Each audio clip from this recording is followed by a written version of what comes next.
আসসালামু আলাইকুম রহমতুল্লাহ। দেশ এবং প্রবাসের প্রিয় ভালোবাসার দর্শক শ্রোতা, আশা করি আপনারা অনেক অনেক ভালো আছেন। প্রিয় দর্শক, আপনারা আজকে যে ভিডিওটি দেখতে চলেছেন, এই ভিডিওটি বর্তমান প্রেক্ষাপটে বর্তমান সমসাময়িক সময়ের ঘটনা প্রবাহে অনেক গুরুত্বপূর্ণ হতে চলেছে। আশা করি ভিডিওটি না টেনে সম্পূর্ণ দেখবে। চলুন সম্পূর্ণ ভিডিওটি দেখে আসি। প্রফেসর ইউনূস অসংখ্যবার বলছে ডিসেম্বর থেকে জুনের মধ্যে নির্বাচন দিবে। এই সময়টা লাগবে তার সংস্কার করতে, এটা সহ্য হতেছে না। কারণ সংস্কার করলে তো সেই রাষ্ট্রে যথেচ্ছাচার চালানো যাবে না, ভারতীয় আধিপত্য চালানো যাবে না, লুটপাট চালানো যাবে না, আয়না ঘর বানানো যাবে না। এই সংস্কার কেন দরকার একটু বুঝে দেখি। এই তিনটে নিউজ দেখেন। একটা, বিএনপি নির্বাচন নিয়ে ঈদের পরে আন্দোলনের কৌশল যেন প্রফেসর ইউনূসকে চাপে রাখা যায়। ইন্ডিয়ার বক্তব্যে বাংলাদেশে অন্তর্ভুক্তিমূলক নির্বাচনের মধ্যে দিয়া সব বিষয়ের নিষ্পত্তি চায় ভারত, যেন বাংলাদেশ ভারতের একটা প্রদেশ। আর ওয়াকারে ডিসেম্বরের মধ্যে নির্বাচন হওয়া উচিত। মিল দেখতে পান? হ্যাঁ, মিল হচ্ছে এদের মধ্যে একটা কমন জিনিস, ডিসেম্বরের মধ্যেই নির্বাচন। আমি বলছি ওয়াকার, বিএনপি, আওয়ামী লীগ আর ইন্ডিয়া, এই সাইডটা মিলে একটা ঐক্য হয়েছে। এই ঐক্যের লক্ষ্য হচ্ছে প্রফেসর ইউনূসকে তাড়ানো, ভাগানো তাড়াতাড়ি। এতে চার পক্ষেরই লাভ। রাষ্ট্রটায় কোনো সংস্কার হবে না, যা আগে ছিল তাই থাকবে, ঘুরে মাগুর চ্যাং। আর্মির জেনারেলরা যে আকাম করছে, গুম খুনে যুক্ত ছিল, সেটার বিচার হবে না। জুলাই আগস্ট বিপ্লবে ওয়াকারের আর্মি গুলি করে মানুষ মারিছে। গতকালই নেত্র নিউজে একটা রিপোর্ট আসছে, 5ই আগস্ট সকালে আর্মি টার্গেট কইরা মাথায় গুলি করে মানুষ মারছে, টার্গেট কইরা, বিনা উস্কানিতে। এই যে এটা দেখে নিয়েন, খুব ভালো রিপোর্ট করছে এটা। এগুলার বিচার যেন না হয়, এইটা ওয়াকার চায়। যারা গুম খুনে যুক্ত ছিল তাদের যেন বিচার না হয়, বিডিআর হত্যাকাণ্ডের যেন বিচার না হয়। শুনেন তার মুখেই। এই বর্বরতা কোনো সেনা সদস্য করেনি, সম্পূর্ণটাই তদানীন্তন বিজিবি সদস্য দ্বারা সংঘটিত। Full stop. এখানে কোনো ইফ এবং বাট নাই। এই ওয়াকারের নেতৃত্বেই প্রাণঘাতী অস্ত্র দিয়া বিক্ষোভকারীদের গুলি করে মারা হয়েছে। আয়নাঘর ভিজিট করতে বাধা দিছে প্রফেসর ইউনূসকে। নিজে গেছে ভিজিট করতে, ওই গেছে ভিজিট করতে। ওর আর্মি অফিসাররা তো এই কাজ করেছে, ওই গেছে, যায় নাই। হাসনাতকে ডাইকা হুমকি দিছে, পরিশুদ্ধ আওয়ামী লীগ আনবে। ইন্ডিয়া সিকিউর দিছে ইনক্লুসিভ নির্বাচন করে। ওয়াকার এরপর থেকে কে হুয়া করে সিকিউর দিচ্ছে ইনক্লুসিভ নির্বাচন করে। এই ঐক্যে বিএনপির কি লাভ? সে আর একটা আওয়ামী লীগ হয়ে উঠতে পারবে, ফ্রি স্টাইলে লুটপাট করবে, ভোটার ছাড়া নির্বাচন করবে, গুম খুন শুরু করবে। করছিল তো 2 কোটি নাকি ভোটার, না 1.5 না 2 কোটি ভোটার, ভুয়া ভোটার তালিকা করছিল। ক্রসফায়ার করবে, ক্রসফায়ার তো শুরু করছিল বিএনপি, জানেন তো। এটা নিয়ে আসি চেয়ারটা এপিসোড কইরা। আওয়ামী লীগের লাভ, তার বিচার হবে না। এত জুলুম চালানোর পরে যে দলটা নিশ্চিহ্ন হয়ে যাওয়ার কথা ছিল, সে আবার ফিরে আসবে রাজনীতিতে। 75-এর পরে ফিরে আসিছে যেভাবে সেভাবে। আর ইন্ডিয়া, হাসিনা যা দিছে, যা ইন্ডিয়া সারা জীবন মনে রাখবে, সেটা অব্যাহত থাকবে। সে নদী শুকাবে, সীমান্তে বাংলাদেশি নাগরিক মারবে, বাংলাদেশের বাজারে তার পণ্য বেচবে, ভোমা পেঁয়াজ খাওয়াবে 300 টাকা কেজিতে। তারপরে বলবে তোমাদের রান্নাঘরে চলে না আমাদের খাবার ছাড়া, আমরাই তো তোমাদের খাওয়ায় বাঁচায় রাখতেছি। রোগী ধরে নিয়ে যাবে ইন্ডিয়ায়। তারপরে বলবে আমাদের এখানে না আসলে তোমাদের গতি কি? চিকিৎসাই তো হবি না তোকে। বাংলাদেশের চাকরির বাজারে সব টপ পজিশন গুলো নিয়ে নেবে। আর কি ট্রানজিট নেবে বাংলাদেশের মধ্যে দিয়া। এই তো প্রফেসর ইউনূস অসংখ্যবার বলছে ডিসেম্বর থেকে জুনের মধ্যে নির্বাচন দিবে। এই সময়টা লাগবে তার সংস্কার করতে, এটা সহ্য হতেছে না। কারণ সংস্কার করলে তো সেই রাষ্ট্রে যথেচ্ছাচার চালানো যাবে না, ভারতীয় আধিপত্য চালানো যাবে না, লুটপাট চালানো যাবে না, আয়না ঘর বানানো যাবে না। এই সংস্কার কেন দরকার একটু বুঝে দেখি। আচ্ছা, রাষ্ট্র কিছু প্রতিষ্ঠানের মিলিত শক্তি। একটা বিল্ডিং যেমন থামের উপরে খাড়ায় থাকে না, রাষ্ট্র দাঁড়ায় থাকে ইনস্টিটিউটের উপরে। যেমন ধরেন আদালত একটা ইনস্টিটিউট বা প্রতিষ্ঠান, আমলাতন্ত্র বা ব্যুরোক্রেসি একটা প্রতিষ্ঠান, মিডিয়া একটা প্রতিষ্ঠান, সেনাবাহিনী একটা প্রতিষ্ঠান, পুলিশ একটা প্রতিষ্ঠান, এমনকি বাজার একটা প্রতিষ্ঠান, অর্থনৈতিক ব্যবস্থা একটা প্রতিষ্ঠান, শেয়ার মার্কেট একটা প্রতিষ্ঠান, নির্বাচন কমিশন একটা প্রতিষ্ঠান। এগুলো কিসের উপরে টিকে থাকে, কার্যকর থাকে কিভাবে? একটা জিনিসে, একটা মাত্র জিনিসে এগুলো কার্যকর থাকে, সেটা হচ্ছে ট্রাস্ট বা বিশ্বাস। আপনার আদালতের উপরে বিশ্বাস থাকতে হবে যে আপনি ওখানে যে ন্যায় বিচার পাবেন। পুলিশের কাছে গেলে আপনি নিরাপত্তা পাবেন, বিশ্বাস থাকতে হবে। নির্বাচনে অবাধে ভোট দিতে পারবেন, এই বিশ্বাসটা থাকতে হবে। প্রশাসনের কাছে গেলে বিনা ঘুষে সেবা পাবেন, এই বিশ্বাস থাকতে হবে। আর্মি আমার রাষ্ট্রকে নিরাপত্তা দেবে, এই বিশ্বাসটা থাকতে হবে। সরকারি হাসপাতালে গেলে রোগের সুচিকিৎসা পাবেন, এই বিশ্বাসটা থাকতে হবে। শেয়ার মার্কেটে গেলে নিরাপদে বিনিয়োগ করতে পারবেন, এই বিশ্বাসটা থাকতে হবে। বাজারে স্বাস্থ্যসম্মত নিরাপদ পণ্য পাবেন সুলভে, এই বিশ্বাসটা থাকতে হবে। তো আপনি কি এইগুলা পান? পান না। আপনি ভোট দিতে পারেন? পারেন না। ঘুষ ছাড়া ফাইল নড়ে না। বাজার ফাংশন করে না। আপনাকে চাঁদা দিতে হয় ব্যবসা করার জন্য। ব্যাংকে টাকা রাখলে লুট হয়ে যায় সেই টাকা। শেয়ার মার্কেটে আপনার টাকা লুট হয়ে যায় বছরের পর বছর। ওয়াকার বলে আর গুলি চালাবে না সেনাবাহিনী, আর সেই দিনই নিরস্ত্র শান্তিপূর্ণভাবে বিক্ষোভ করা মানুষকে টার্গেট করে মারে ওয়াকারের সেনাবাহিনী। তো বিশ্বাস আছে? থাকে না। যে সেনাবাহিনী দেশ রক্ষা করার কথা, সে আয়না ঘর বানায় ক্যান্টনমেন্টের মধ্যে, সেখানে পশুর মতো বন্দি করে রাখে মানুষদের দিনের পর দিন। আর কত বলবো? এই বিশ্বাসটাই ডেমোক্রেসি। শুধু ভোট দেওয়াটা ডেমোক্রেসি না, ভোট ডেমোক্রেসির একটা পার্ট। হাসিনা যে শুধু ভোট দিতে দেয় নাই তা না, সে ইনস্টিটিউট গুলোকে ধ্বংস করছে, ফলে রাষ্ট্র নাই হয়ে গেছে, ভেঙ্গে পড়ছে একেবারে। এইগুলা থেকে বিশ্বাস বা ট্রাস্ট নাই করে দেওয়া হয়েছে। সে বিশ্বাসকে প্রতিস্থাপন করছে কি দিয়া? ভয় দিয়া, টেরর দিয়া।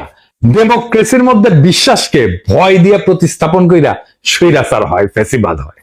আপনি চিন্তা করে দেখেন, আপনার জীবন কাটতো ভয়, সারাক্ষণ ভয়, চাকরির ভয়, সম্পদ হারানোর ভয়, অপমানের ভয়, জেলে যাওয়ার ভয়, গুম হওয়ার ভয়, মাস্তানির শিকার হওয়ার ভয়। সরকারের টাইম লাগতেছে কেন সামাল দিতে? কারণ ভয় দিয়ে তো শাসন করতেছে না, আর ইনস্টিটিউট গুলো তো দাঁড়ায় নাই। এই যে গ্যাপ, এই টাইমে রাষ্ট্র এই অবস্থাতেই থাকবে। সেজন্যই সংস্কার। এই সংস্কার না হইলে ভয় দিয়ে শাসন করতে হবে। যেই আসুক ক্ষমতায়, তাই বলি যে বিএনপি স্বৈরাচার হয়ে উঠতে হবেই, মাপ নাই যদি রাষ্ট্রের সংস্কার না হয়। এই সংস্কারে বাধা দেওয়ার জন্য ইন্ডিয়া আর বিএনপি উর্দি পড়া মাস্তান আনিছে, সে হইতেছে ওয়াকার। ওয়াকার সেই উর্দি পড়া মাস্তান ইন্ডিয়া আর বিএনপি। সে ওয়াকার ইন্ডিয়ার স্বার্থে দেশের রাজনৈতিক গতিমুখ অন্যদিকে ঘুরে দিতেছে। কিভাবে? আমরা জানি ইন্ডিয়া ওয়াকার হাসিনার বোন জামাই। শুধু তাই না, সে একজন ইন্ডিয়া অনুরাগী ব্যক্তি। আওয়ামী লীগকে অন্তর্ভুক্ত করে ভবিষ্যতে জাতীয় সংসদ নির্বাচন সম্পন্ন করার জন্য প্রায় প্রকাশ্যেই বলছে। ওয়াকার নিয়মিত ইন্ডিয়ার সেনাপ্রধানের সাথে কথা বলে তার পরামর্শে কাজ করে। শুনেন ইন্ডিয়ার সেনাপ্রধানের কণ্ঠেই শুনেন। I am in touch with the chief of Bangladesh during the time of when this changeover took place. I was in constant touch with him, and even thereafter in November 24 we had a video conference also. As far as the military cooperation is concerned, is again going up in the same way. Our officers have moved there for the NDC also. There is no let up on that side. When we talk about the relationship we should talk about when there is an elected government. So as of now, the relationship is with the military is well and perfect. এটা ভারতীয় সরকারের পক্ষ থেকে বারংবার দাবি করা হয়েছে। ভারতীয় মিডিয়ায় পালকি শর্মা ওয়াকারকে ভারতপন্থী জেনারেল বলে পরিচয় করায় দিছে। শুনেন। The army chief is against it. He is seen as a pro-India officer. Fascist হাসিনার পক্ষ অবলম্বন করে সে এই অপরাজনীতি করেই চলতেছে। এর বিপরীতে অন্তর্বর্তীকালীন সরকারের প্রধান উপদেষ্টা ডক্টর মোহাম্মদ ইউনূস কোনো রাজনীতি বুঝেন না বা করেনও না, অথবা করতে পারেন না। কিন্তু বিএনপির বিপরীতে ব্যাপকভাবে তার জনপ্রিয়তা বাড়তেছে। এর কারণ কি? তিনটা কারণ, প্রধান কারণ। প্রথমত, তার সরকার দুর্নীতিমুক্ত। তিনি খুনি হাসিনার আমলে যেভাবে বাংলাদেশকে লুটপাট করে দেউলিয়া করে ফেলা হয়েছে, তার শক্ত হাতে বিচার করতে চান। দ্বিতীয়ত, দেশবাসীর সকল মৌলিক মানবিক এবং রাজনৈতিক অধিকার ছিনায় নেওয়ার অপরাধে তিনি ফ্যাসিস্ট হাসিনার আওয়ামী লীগে শক্ত হাতে শাস্তি দিতে চান। 3 নাম্বার, বাংলাদেশ স্বাধীন হওয়ার পরে গত 53 বছর ধরে এদেশের ভাগ্য নিয়ে ইন্ডিয়া যেভাবে সিনেমিনি খেলছে এবং দীর্ঘ 15 বছর ফ্যাসিবাদী দুঃশাসনকে সমর্থন দিয়ে তারা বাংলাদেশকে যেভাবে ভুগাইছে, তাতে তিনি ক্ষুব্ধ এবং ক্রুদ্ধ। দেশবাসীকে বোকা ভাবার কোনো কারণ নাই। মানুষ বোঝে কেন আজ অধ্যাপক মোহাম্মদ ইউনূসকে সমর্থন করতে হবে। অভিন্ন কারণে সশস্ত্র বাহিনীর 95% সদস্য বুঝে এই অন্তর্বর্তীকালীন সরকারের প্রধান উপদেষ্টার পেছনে কেন একজোট হয়ে দাঁড়াইতে হবে। কারণ এটা বাংলাদেশের স্বাধীন অস্তিত্ব এবং সার্বভৌমত্বের প্রশ্ন। স্বাধীন সত্তা নিয়ে ইন্ডিয়ার মুখোমুখি দাঁড়ায় আপন দেশের জনগণের স্বার্থে রাষ্ট্র পরিচালনার বিষয়। আর সেই দেশবাসীরা যখন দাঁড়ায় যায়, তখন জেনারেল ওয়াকার সহ অল্প কিছু কর্মকর্তা ভিন্ন কিছু করার সুযোগ হারায় যায়। গত পরশুদিন বুধবার ঢাকা সেনানিবাসের সেনা প্রাঙ্গণে অফিসার্স অ্যাড্রেসে সেনা প্রধানের দেওয়া বক্তব্য বইলা গণমাধ্যম এবং সামাজিক মাধ্যমে যা প্রচার করা হয়েছে তা বিশ্লেষণ করলে 3টা সত্য উদ্ঘাটিত হয়। কি কি? 1 নাম্বার, ফ্যাসিবাদী দল আওয়ামী লীগের কার্যক্রম নিষিদ্ধ হওয়ায় জেনারেল ওয়াকার সহ তার ঘনিষ্ঠ সহযোগীদের ছোট্ট গ্রুপটা খুবই বিক্ষুব্ধ হয়ে পড়ছে। কোনো কারণ না থাকার পরেও এই ক্ষুদ্র গোষ্ঠীটি বিচারের মুখোমুখি হওয়ার ভয়ে বা চাকরি হারানোর ঝুঁকিতে ক্লান্ত, হতাশ এবং কাতর হয়ে পড়ছে।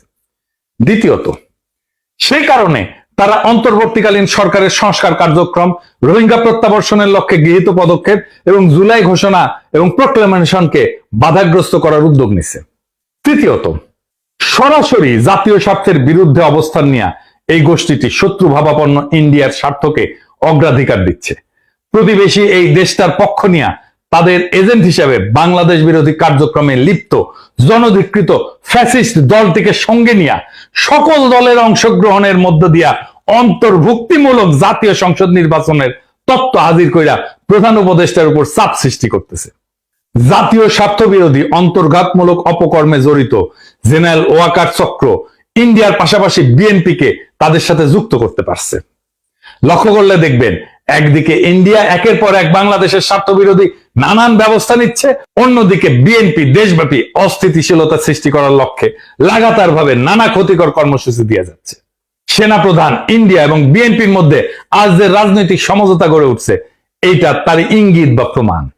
শুধু তাই না, দেশবাসী বিস্ময়ের সঙ্গে লক্ষ্য করতেছে মাঝে মধ্যেই জেনারেল ওয়াকার চাকরিজীবী হিসেবে তার সরকারি চাকরির কাজের সীমানা অতিক্রম করে রাজনীতি নিয়ে বিতর্কিত মন্তব্য করে যাচ্ছে। তার পছন্দের নিষিদ্ধ দলটার পক্ষ অবলম্বন করে সশস্ত্র বাহিনীকে অপব্যবহারের চেষ্টা চালাচ্ছেন, যা ফ্যাসিবাদের অন্ধকার যুগে কখনোই তাকে করতে দেখা যায়নি। ফ্যাসিবাদের অন্ধকার যুগে কখনোই সে সরকারের উপরে চাপ সৃষ্টি করে নাই। তিনি তখন খুনি হাসিনাকে সেবা দান এবং ঘাতক, হন্তারক এবং লুটেরাদের ক্ষমতা নিরঙ্কুশ এবং চিরস্থায়ী করার কাজে ব্যস্ত ছিলেন। বিগত মাসগুলোতে ইন্ডিয়ার পত্রপত্রিকায় বাংলাদেশের রাজনৈতিক পরিস্থিতির ব্যাপারে যে সমস্ত বৈরী সংবাদ বিশ্লেষণ প্রকাশিত হয়েছে, এর অনেক কিছুই গত বুধবার সেনাবাহিনী প্রধানের কণ্ঠে উচ্চারিত হয়েছে। এতে বাংলাদেশ রাষ্ট্র, অন্তর্বর্তীকালীন সরকার এবং জুলাই গণ অভ্যুত্থানের প্রতি তার আনুগত্য নিয়ে দেশবাসীর মনে গভীর প্রশ্ন সৃষ্টি হয়েছে। এতে আমরা শঙ্কিত, হতাশ এবং বিক্ষুব্ধ।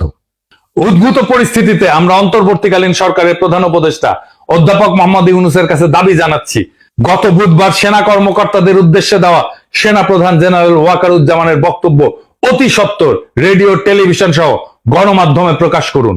অফিসারদের উদ্দেশ্যে দেওয়া বক্তৃতায় তিনি কি বার্তা দিচ্ছেন এবং কোন প্রশ্নের কি জবাবে কি বলছেন, এর ধারণকৃত বিবরণ, রেকর্ডেড অ্যাকাউন্ট দেশবাসী শুনতে চায়। আর আপনারা জানেন, প্রফেসর ইউনূস বিএনপির চাপ আর ওয়াকারের বেদ্যুপিতে পদত্যাগের সিদ্ধান্ত নিয়েছেন। এর দায় ওয়াকার এবং বিএনপির। এখন করণীয় কি? ওয়াকার আর বিএনপিকে আমি একটা থিওরিটিক্যাল অবস্থার কথা বলি। প্রফেসর ইউনূস যদি জাতির উদ্দেশ্যে ভাষণ দেন আর ওইখানে যদি বলেন আমি একটা ভালো নির্বাচন দিতে চাইছিলাম প্রয়োজনীয় সংস্কারের পরে, আমি তারিখও বলছি, সামনের বছরের জানুয়ারি থেকে জুনের মধ্যে যেন পরবর্তী সরকার ভালোভাবে দেশ চালাইতে পারে, সংস্কারটা সম্পূর্ণ হয়, রাষ্ট্রটা গড়ে ওঠে। কিন্তু ভারত সেনাপ্রধান এবং বিএনপি যৌথভাবে ডিসেম্বরের আগেই নির্বাচন চায়। আমি যেহেতু এর আগে করতে পারবো না, নির্বাচন দিতে প্রস্তুত হইতে পারবো না, আমি বিএনপি আর সেনাপ্রধানকে আর একটা তত্ত্বাবধায়ক সরকার গঠন করতে আহ্বান জানাই। আমরা তাদের কাছে ক্ষমতা দিয়া আমাদের কাছে চলে যাব। প্রফেসর ইউনূসের নিয়োগ দেওয়া সবাই যদি একসাথে পদত্যাগ করে চলে যায়, নির্বাচন প্রধান, নির্বাচন কমিশনার, নির্বাচন কমিশনাররা সহ, আপনারা সামলাইতে পারবেন? পাবলিকের মাইন্ড কিন্তু একটা মাটিতে পড়বে না।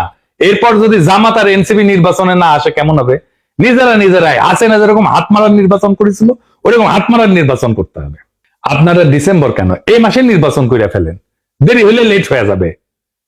নেন ক্ষমতা, নেন, এতই শখ নেন, নিজেরাই নেন। বাট আমির খসরু মাহমুদের প্রধান উপদেষ্টা বানান, দেখি উনি নাকি কয়েক মাসের মধ্যে নির্বাচন করে দেবে, করুক না।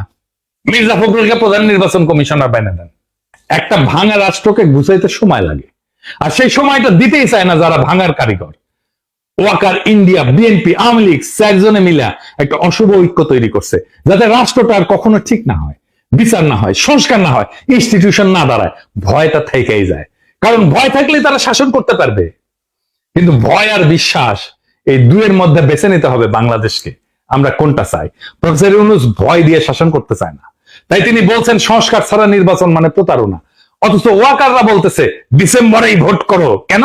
কারণ জনগণ যদি একটু সময় পায়, যদি ইনস্টিটিউট দাঁড়ায় যায়, যদি মানুষ বুঝে পেলে তার অধিকার কি, তাহলে আর ভয় দিয়ে শাসন করা যাবে না। ওইখানেই তাদের ভয়। এই নির্বাচন মানে আরেকটা স্পিড ব্রেকার, যাতে ট্রাস্ট বা বিশ্বাস তৈরির কাজ থেমে যায়, জনগণের ক্ষমতা না বাড়ে। তাই বলছি এখনই সময় তাদের এই অশুভ ঐক্যের বিরুদ্ধে জনগণের ঐক্য করার। বিএনপি, আওয়ামী লীগ, ওয়াকার আর ভারতের এই অশুভ ঐক্য ভেঙে দিতে হবে। প্রফেসর ইউনূসকে সময় না দিলে এই রাষ্ট্রে শুধু সরকার বদলাবে, শাসন বদলাবে না, শুধু মুখ বদলাবে, হিংসা আর লুটপাটের কাঠামো থাকবে আগের মতোই। তাই প্রশ্ন একটাই, আপনি কি ভয় দিয়ে শাসিত হতে চান, নাকি বিশ্বাসের উপরে দাঁড়ানো একটা স্বাধীন গণতান্ত্রিক রাষ্ট্র চান? উত্তর শুধু আপনার না, পুরো জাতির। এবং যদি জাতি ঠিক করে, তবে এই ডিসেম্বর তাদের ডিসেম্বর হবে না, আমাদের হবে। ইনকিলাব জিন্দাবাদ। ভালোবাসার দর্শক শ্রোতা, আপনারা ভিডিওটি দেখলেন, আশা করি ভিডিওটি ভালো লেগেছে। ভিডিওটি যদি ভালো লেগে থাকে তাহলে একটি লাইক, অন্যকে দেখার জন্য শেয়ার, এবং চ্যানেলটিতে যদি আপনারা নতুন হয়ে থাকেন তাহলে সাবস্ক্রাইব করবেন আশা করি। প্রিয় দর্শক, বর্তমান প্রেক্ষাপটে বাংলাদেশের যে হাল চাল, যেই ঘটনা প্রবাহ, তা সুন্দরভাবে প্রস্ফুটিত হয়েছে। আপনারা আমার চ্যানেলটিকে মানুষের কাছে পৌঁছে দেওয়ার জন্য সর্বাত্মক চেষ্টা করবেন, এই আশা করছি। ধন্যবাদ সকলকে।